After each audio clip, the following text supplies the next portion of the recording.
tansah marmaring sukma sinupaya winaya ing sepi sumimpen telenging kalbu pambukaning warana tarlen saking liyep layaping aluyup pindha pesating sumbena sumusuping rasa jati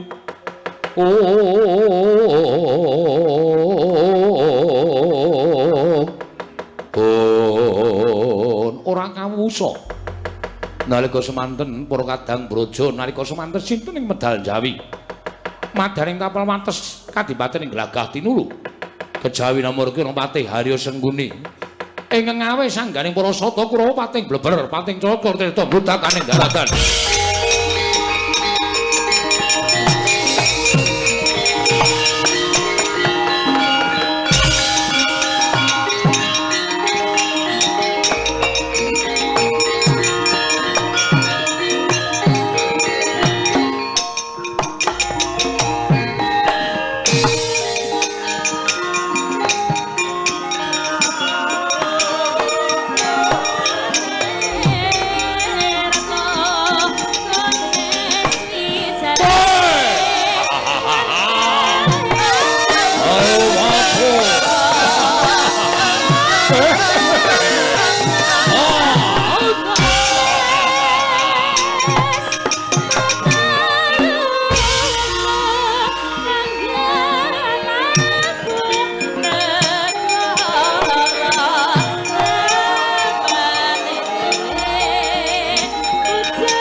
undanging prawadya bala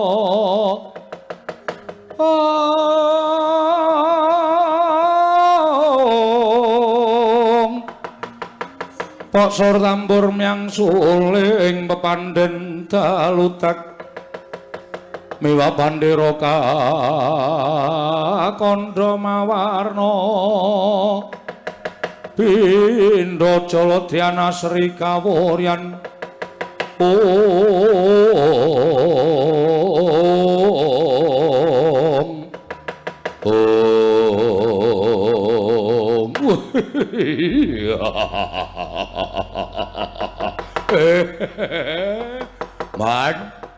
ingkang putra ing Banjar Jungut pundur sasana Jumadung Dawula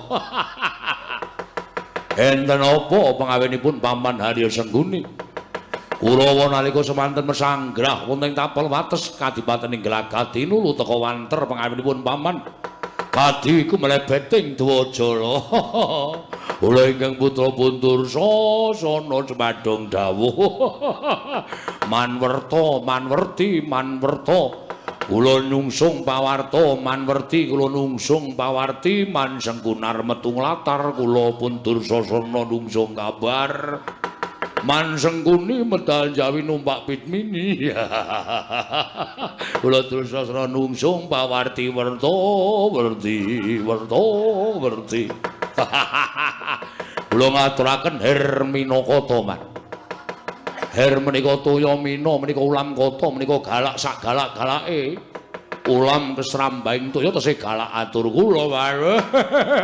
Kula radung dawuh.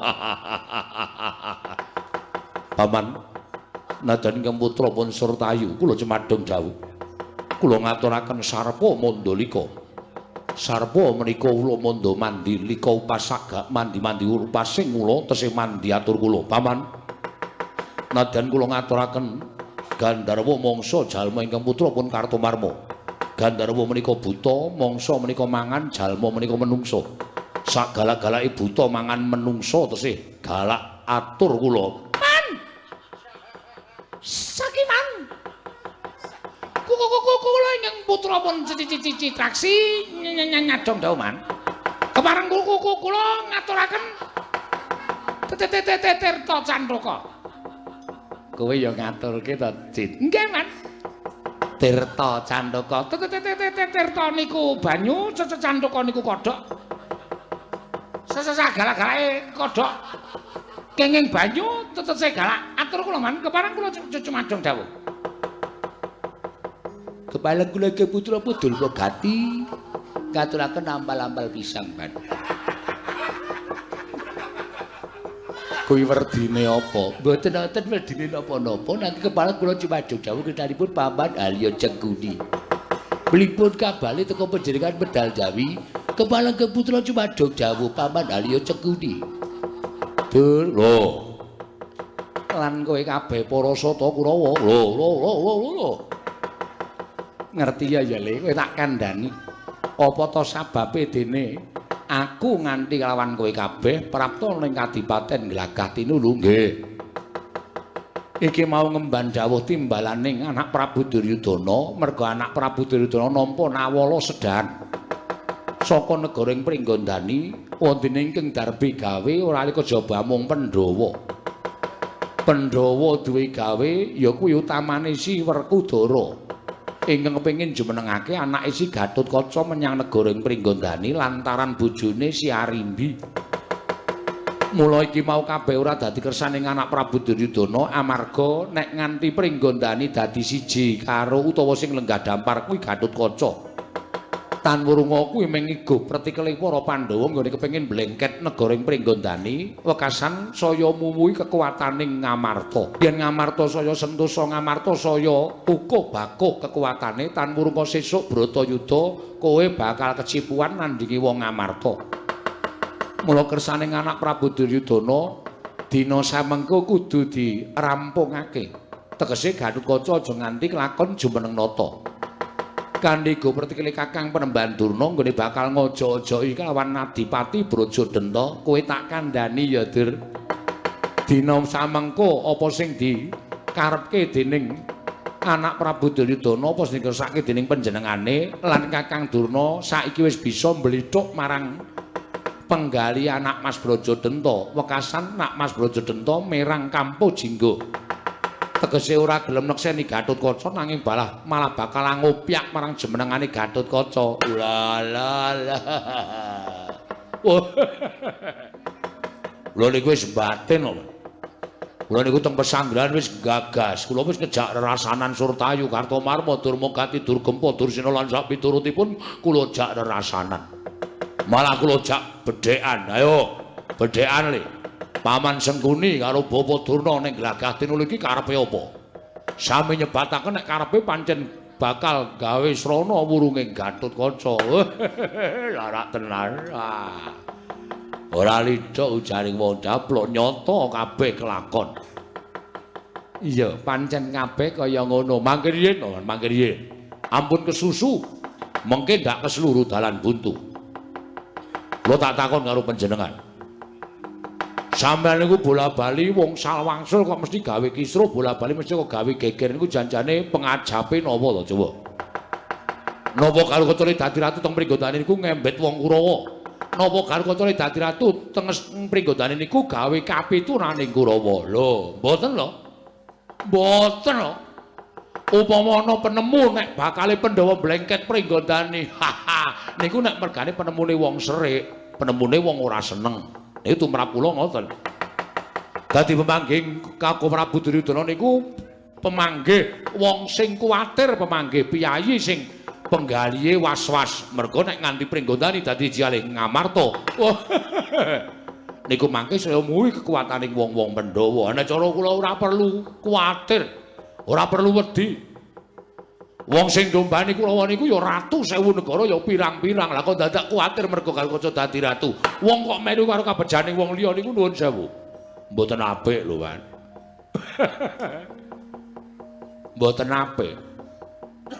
Terus saniki upama Bapak Durna pun kelakon bebujuk Adipati Brajadenta. Karepe kowe kabeh aja padha kepenak. Nanging kudu ngewangi kelawan nak Mas Brajadenta. Lah niku tegese sampean ngejak elek melih. Lho, ngejak elek piye? Lho mangke nek digagas upama saniki Kurawa ngamuk teng negara Pringgodane. Ketok Kurawa ndombani Brajadenta. Lah niki mengke wong-wong Pandhawa do niteni, "Wah, sing gawe kisruh wong Kurawa, sing gawe rame wong Kurawa, sing gawe geger wong Kurawa. Kurawa entuk eleke." Ngoten? Ora mung Pandhawa sing udah ngarani Kurawa elek, masyarakat saya ngerti kabeh nek Kurawa niku pambegane elek, senengane meri karo kabejane wong liya. Wah. Kok ngoten to, Man? Mamak cilik kedahipun dipun pegali kanthi pelmati. Campur kanthi panjenengan glusah-glusu to, Man. Gatotkaca niku ya dudu wong liya. Niku anak kula dhewe, anake Kakang Mas Duryudana. Merga Pandhawa niku ning sedulur kula. Nggih. Dadi Garukacana nek dadi ratu teng negara Pringgodane niku wajibe para Kulawa niku nyeguyung. Adeke Ci Gatotkaca dadi ratu teng Pringgodane. Ora kok malah gawe kicluh. Kudune Kakang Prabu Duryudana niku nek duwe pakati sing kados pekaten niku campean kelekke, ora sak pinake dhewe kaya ngoten niku. Sampeyan kok ora kloco to? Tikah laku sampeyan ngoten niku ora mung elek-elek sampeyan dhewe, ning elek-elek para cata Kulawa. Kulawa niku wis ora dadi jenenge karo masyarakat lho, Mbak. Niku tenan. Kulawa niku biasane balis sik nonton akeh. Saniki balis blas ora ono sik nonton. Do njikili Kulawa le balis. Domo nyawang para Kulawa merga tekone para Kulawa. Mula nek gagal atur kula ditersambake panjenengan sampun kantos budalaken para cata Kulawa. Ngetutaken tindake Brajadenta. Niki Kulawa mulih pawonten pundi? Gestina, mboten sampe lumel-lumel kala niki. Lenggah sekeca teng negara kita niku malah kepenak. Dur sakarone kula wonten dawuh. Iki dawuhing ratu. Nek nganti kowe ora ngestu padha dawuhing ratu, aja takon dosa. Apa kelakon mengko aku bakal nampa duka. Nek aku matur kabeh mau ora kelakon merga Kurawa padha ora gelem tumandang karya, tak katutke dosane. Nek gawe nganti ngerti ora gelem padha makarya, anak Prabu Prisa sak kowe ora gelem tumandang karya, kowe mesti nampa tidana. Kowe apa ora apal watak wantu ning kadangmu tuwa? Nek nganti kowe nampa pidana sapa sing kapitunan? Kowe dhewe. Mula ayo to.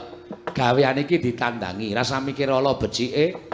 Sing baku tumandang karya, mangke riyen wong manggang karya niku ya dipikir ala becike kok ora dipikir ala becike pripun. Nek ala ya ampun ditandangi, nek becik ya awi sarang-sarang ditandangi niku nek tumrap kula kaya ngoten. Aku jur ora kon mikir ala becike niku pripun, Mas.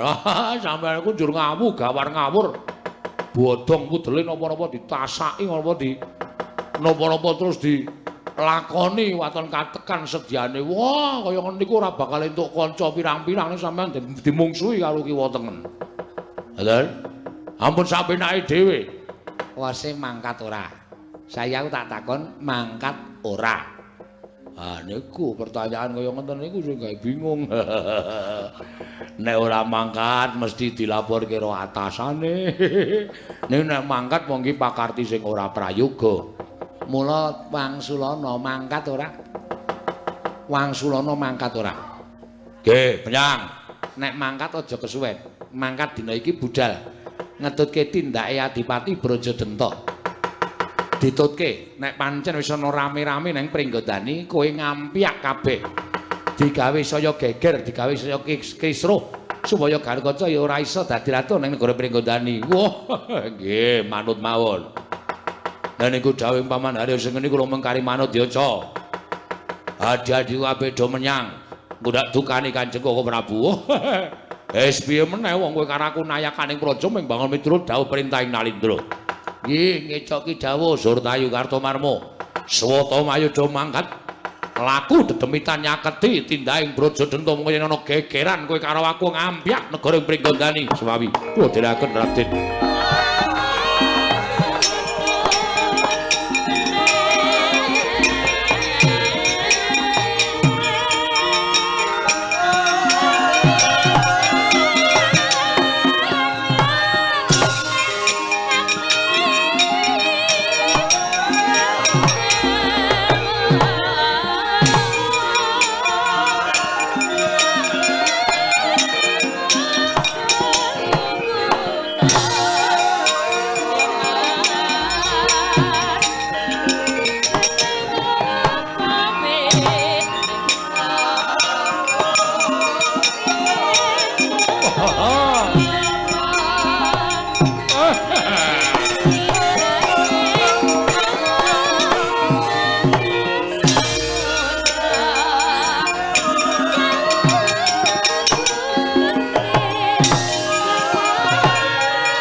Turnena panalingane loro majaring ratri lenggak jangganira kapisanan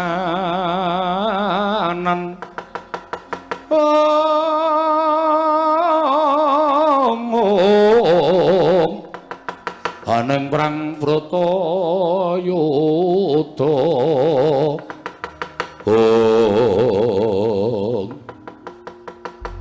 Bobo Pemban Sukalima. Oh, kula nggih, kula. Dinten samangke jumbuh kalian pengendika panjenengan. Sasampunipun nyawisaken samukawisipun tumunten kula badhe anungka dhateng kadang kula pun Brajamusti. Malah samangke Brajamusti badhe kula tanting. Menapa inggih purun derek kalian ingkang putra pun Brajadenta. Nanging menapa badhe manunggal kalian Kakang Mbok Ayu Arimbi. Upami tetep badhe manunggal kalian Kakang Mbok Ayu Arimbi nyuwun pangapunten menawi paripaksa kula kedah mentala dhateng adi kula menika ing leres kudu ditegeli merga napa Nger gegayuhan menika adacapun sing sok nyrimpet nyandung menika malah sedulur dhewe nek tumrapura nek wong duwe gegayuhan menika kudu tegel karo sedulur kudu tegel karo kanca ruwang kudu tegel karo sanak kadang mitra kawruh kiwa tengen sing ora mathuk ora gathuk ora setuju disingkirake. Iya. Nah, ngoten menika.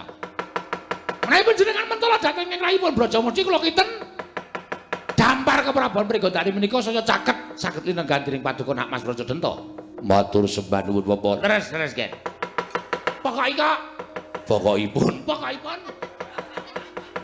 Durna mboten badhe mangkuasta wisa lumuh ngentasi perkara tegesipun kula mboten lajeng namung ngubub-ubub kemawon, namun ngojok-ojok kemawon mboten.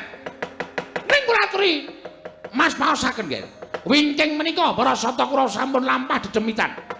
Para Satakura sampun samapta ing gati sawigaing diri menawi kepengok ing Pancabaya ubayane sampun ngantos balenjani. Mboten namung para Satakura wae. Nanging nek perlu Durna ditatoke mboten apa-apa. Kula ditatoke mboten apa-apa. Niki tandha tresna kula dhateng Mas Brajadenta supados panjenengan saged jumrenata wonten Pringgondani. Sampun karo Garkaca ing jumrenata wonten Pringgondani. Nggih, matur nuwun Penemban. Sami-sami. Lajeng samangke klalana kula badhe mbujung dhateng kadang kula pun Brajamusti. Dipun bujung, dioyak. Brajamusti, kowe manunggal karo aku apa ora? Nek Brajamusti paring utawa matur nuwun sewu Kakang, kula mboten saged manunggal kalian panjenengan. Terus panjenengan njukuk pedang cek tugel dase. Sampun ngaten mawon. Beres. Inggih. Wong ngene ora tegelan ora bakal mukti. Kudu tegelan. Kudu tegelan, nek perlu aja kok ming salah kadang kanca, sedulur. Lho, cara kula ngaten. Sedulur nek ora pancen ora mathuk karo panjenengan, ora cocok karo panjenengan, nggo ngapa dadi sedulur? Singkirke. Inggih. Mergo panjenengan golek sedulur menika akeh. Kurawa Sumadya dados sederek panjenengan. Praja Musti, mandheg adhiku cah bagus.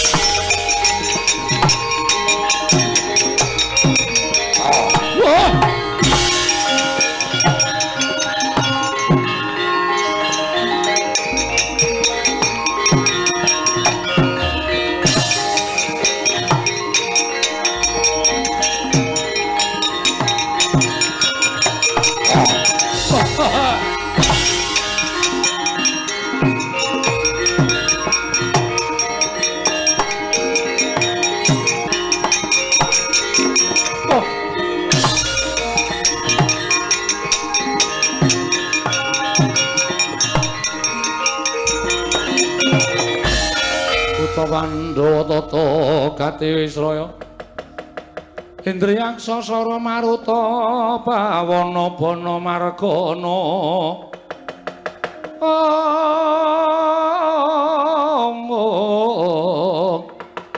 Samirana lan Warayang Wisikan Magulingan 5 kaya ngono Kakang Brajadenta. Wis mentala karo adine Praja Musti nganti aku ditundung saka Kadipaten Glagah-Tinulu. Ya, apa mbok kira aku mung cukup tekan semene nggonku nerimakake marang apa sing mbok lakoni Kakang Brajadenta. Kowe tak aturke karo Kakang Mbok Ayu Arimbi. Kowe bakal nampa pidana saka Kakang Mbok Ayu Arimbi. Janji kaya ngene to Kang, lakon prega janji. Kakang Brajadenta kok dadi paningale malih kaya ngono kae. Ora mung sampeyan sing ditunjuk lunga, aku ya kon minggat. Kaya wis ora duwe rasa kamanungsan Kakang Brajadenta kala Bendana. Kowe nangis turun dalan. Aku ora nangisi sapa-sapa, ning nangisi kulawargaku, Kang. Aku nangisi Kakang Brajadenta sing kelakuane kaya-kaya. Iki nek ora ngati-ati le ngrampuke perkara. Kaya cecembungan kriwikan dadi grojokan, geguyon dadi tangisan. Iso trah antare kulawarga Kadang Braja sampeyan karo Kakang Brajadenta mesti padha congkrah. Aku nek carane kaya ngene iki aku bingung aku kudu piye tapakke karo awakku, Kang.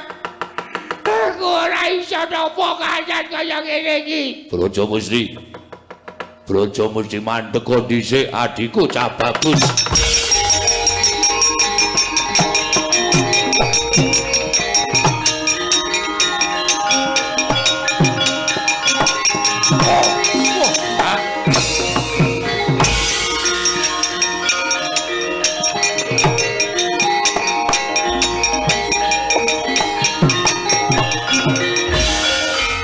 Kahangro sesumbar Lindho pumi kunjing kumaludha kuntur ketup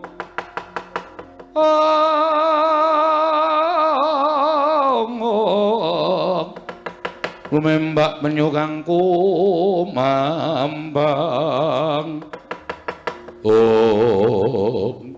Kakang Brajadenta ya aku sing ngoyak karo kowe. Apa pancen Kakang arep nibakake pidana karo aku, adhiku Di? Aja kaduk ati kajron penampa. Bab aku ning papan kene pun Kakang mung kepengin njaluk ngapura apa sing tak lakoni ning pendopo mau. Sayekti niatku ora kok kepengin nyingkirake sira Yayi, mung tak kepengin supaya eling kalawan apa sing wis tak kandhakake ngarep.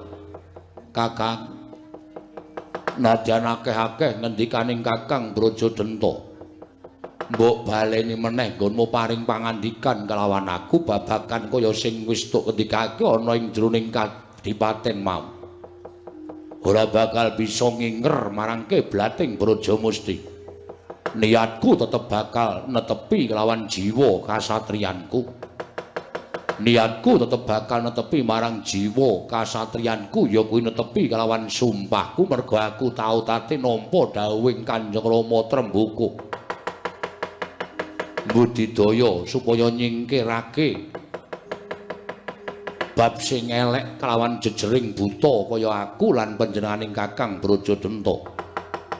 Sabab muswantah menyang endi papan yen to buta kuwi pakartine mesti nalisir saka angger-anggering kautaman tumindak yangkara budine Candala. Mula kawiwitan saka buta-buta pringgondani aja nganti ana ingkang tumindak ala kanthi kaya mengkono. Nadyan ragaku wis sarwa kuciwa, wujudku wis sarwa elek kaya mengkene nanging yen kelakuanku sarwa becik. Besok yen to aku wis tekaning pati ora bakal ngregeti kasuwargan. Ning bakal tinampa ana ing ngersaning Gusti ngakarya jagat nanging yen to tumindakku ora becik ana ing alam padhang. Wis rupaku buta, pakartiku ya ora becik, tan wurunga mung bakal dadi intiping neraka jahanam. Ora jeneng aku memulang lawan Kakang Brajadenta, mbok menawa Kakang uga eling kelawan ngendikaning Kanjeng Rama sawarga. Mula Kakang ayo, mumpung durung kebanjur lelakon iki, hayo ndak kanthi ndak gandeng tanganku loro tak aturke Kakang Mbok Ayu Arimbi. Yen Kakang sarujuk kelawan lenggahing Gatotkaca, iki wis ora eneng perkara apa-apa. Mung kari kepyakan jumenengan ana ing negara ing Pringgondani. Kang, kabeh sing tak aturake iki wis tak petung kanthi nalaring ganep aja nganti natoni penggalih Kakang Brajadenta. Merga yen to nganti aku natoni marang penggalih Kakang Brajadenta tan wurunga dudu eling ingkang sinandhang ana ing penggalih panjenengan.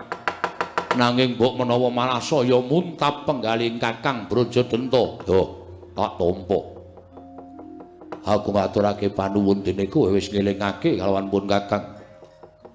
Nanging sing gedhe pangapuramu Brajamusti. Nadan sak kranjang koplak sing do aturake marang Brajadenta sithik wae ora ana ingkang bisa ngowahi marang adeg-adegku. Nggonku kepengin ngreksa marang luhure wong tuwa. Kok sampeyan paring pangandikan kepengin ngreksa kaluhuraning wong tuwa merga kuwi negarane wong tuaku. Kaya ngapa Kanjeng Rama sawarga Prabu Trembuku yen to ngerti negarane kuwi dilingguhi dening manungsa kang aran Gatotkaca, sampeyan luput. Luputku nang endi? Gatotkaca kuwi turasing Prabu Trembuku. Ya mung emane metu Kakang Mbok Ayu Arimbi. Nanging kae duwe darah Pringgondani, mula ora kleru yen to lungguh dampar keprabaning Pringgondani. Rasah dadak kagan gunung tanpa guna. Aku wis jeleh ngrungokke ukara sing dawa ingkang metu saka cangkemmu. Saiki mengkari dalan loro. Mumpung aku isih lega atiku, kowe tak kanthi ayo ngreksa keluhuraning wong tuwa Pringgondani dijaluk. Kuwi kukupane awake dhewe, kuwi darbeke awake dhewe. Aja kaya ngono ya. Dirembug sing apik-apik. Dirembug sing becik-becik ya aja gelut. Kakang Brajadenta lerem kamurkane sing lerem aja terus pasuryane abang kaya ngono. Sing apik-apik ya, Kang. Kala Bendana. Apa, Kang? Ora sah melu caturan. Bocah ngertimu apa? Ya wis. Ora iso melu catur aku ki pengeleke kok, Kang. Ya nuwun sewu, Kang, yen sampeyan Kakang Adipati paring dawuh kaya mengkono, aku bakal mbok kanthi supaya anjudak kelawan Gatotkaca. Sing gedhe pangapuramu aku ora bisa nglakoni. Brajamusti, apa? Aku nari ora pisan sarta ora bakal tak bolan baleni. Gelem apa ora kowe manunggal karo aku? Sing gedhe pangapuramu, aku ora bisa kowe adhiku sing tak tresnani. Mumpung durung pun Kakang. Mumpung durung pun Kakang minger kiblate. Aku kudu mentara karo adhiku dhewe. Kowe manut apa ora? Kakang nuwun sewu. Sepisan maneh aku matur aku ora bisa yen to diajak supaya bakal gawe geger pringgondani. Aku ora iso nglakoni Kakang, tegese kowe ora manut karo wong tuwa. Nyuwun pangapura yen ngono kowe wani karo pun Kakang, kowe wani balak apa sing dadi dawuhing pun Kakang. Nuwun sewu. Yen sediamu apik aku mbok kon mati wae manut. Ning gandeng sediamu ora apik nyuwun pangapura aja kok dadekke siji. Mbok dawuhi wae aku ora gelem iblis lanan.